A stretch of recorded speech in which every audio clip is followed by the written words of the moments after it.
여러분 안녕하십니까? 원창모 목사 이충원 목사입니다. 여러분, 설교는 설교자의 말일까요? 하나님의 말씀일까요? 설교자의 말.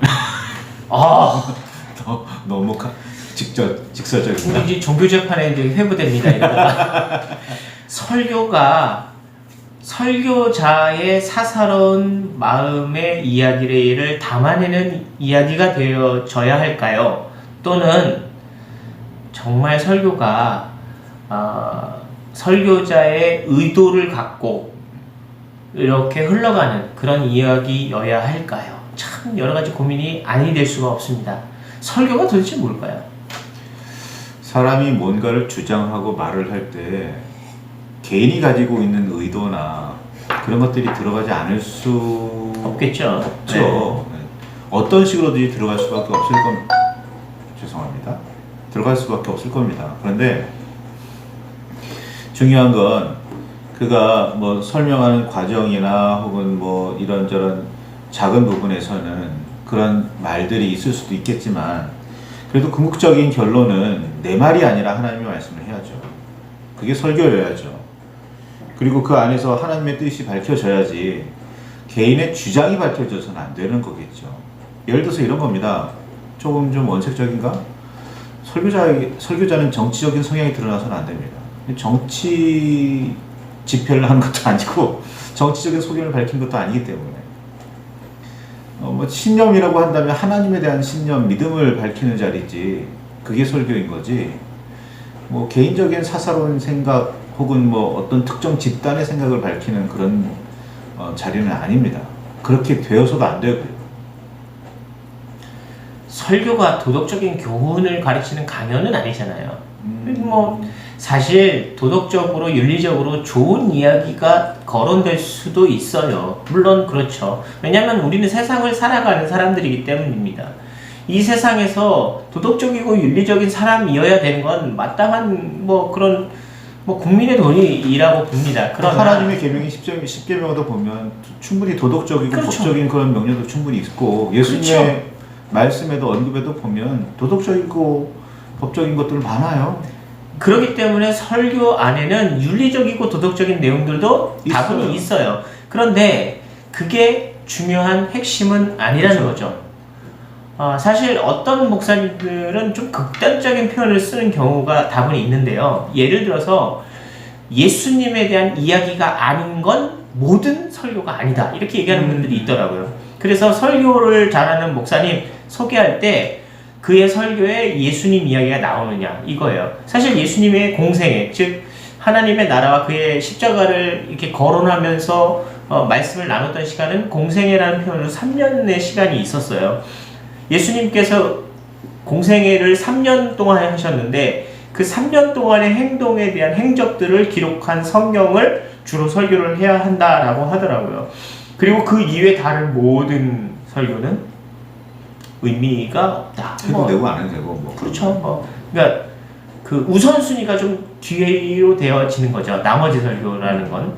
그러니까 예수님의 행적에 대한 설교만 설교로 마땅하다라고 하는데 그게 아닌 이야기들은 설교자의 의중이 많이 들어갈 수밖에 없고 성경적 이야기가 배제될 수도 있다라고 이야기하는 분들이 있어요.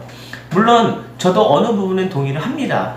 그러나 뭐 그럼에도 불구하고 우리가 예수님의 공생의 이야기가 없는 그런 설교가 있을 수는 있겠죠.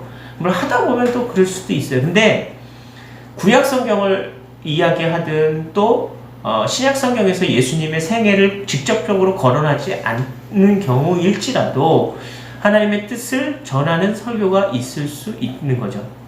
중요한 건 그렇죠.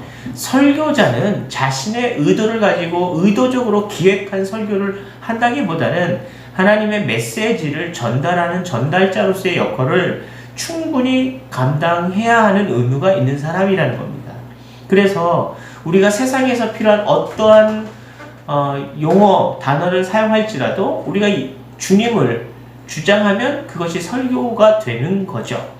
사도 바울 선생님이 중요했던 것 중에 하나는 그가 여러 가지 문화들에 대해서 굉장히 능통한 사람이었기 때문에 다양한 문화권의 사람들에게도 두루두루 예수님을 전할 수 있는 사람이 됐다는 겁니다. 그러니까 다양한 문화와 다양한 언어들을 이해했던 그분의 입장에서는 예수님을 전하기가 좀 더 수월할 수도 있었죠. 그러나 그가 전달한 그 어떤 다양한 문화와 다양한 언어일지라도 그가 말한 게 다른 게 아니라는 것이 핵심입니다. 주님에 대해서 얘기했다면 그건 설교예요. 그렇죠. 예수님에 대해서 또 하나님의 말씀에 대해서 하나님의 의도가 무엇이냐, 하나님의 뜻이 무엇이냐를 밝혀야 하는 게 설교인 거지, 개인적인 주장이나 의견 발표, 정견 발표 뭐 이런 게 되어서는 안 됩니다. 이건 설교가 아니에요. 그건 설교라고 할 수가 없을 겁니다. 광장에서 혹은 뭐 교회 안에서도 그런 일들을 하시는 분들이 종종 있는데 그 좀 위험하지 않나, 아니 위험하다 싶습니다. 좀 자제하는 게 좋지 않을까. 이건 물론 저도 설교를 하다 보면 이런 얘기를 굳이 하면 이건 좀 치우치는 이야기가 아닐까? 뭐 하나님의 말씀인데 좀 치우친 거 아닐까라는 그런 고민을 할 때가 많아요. 여러 가지 주제들에 있어서 논란이 되는 주제들이 성경에 굉장히 많이 있거든요. 그래서 이걸 이렇게 말하면 좀 편향되게 치우치게 말하고 있는 건 아닐까라고 그렇게 스스로 고민하면서 설교를 준비하게 되는데, 그런 고민 없이 이게 무조건 오라라고 이렇게 하나님의 직접 계시를 받았나? 이게 무조건 오라라고 그렇게 주장하는 건 좀 무모해 보입니다.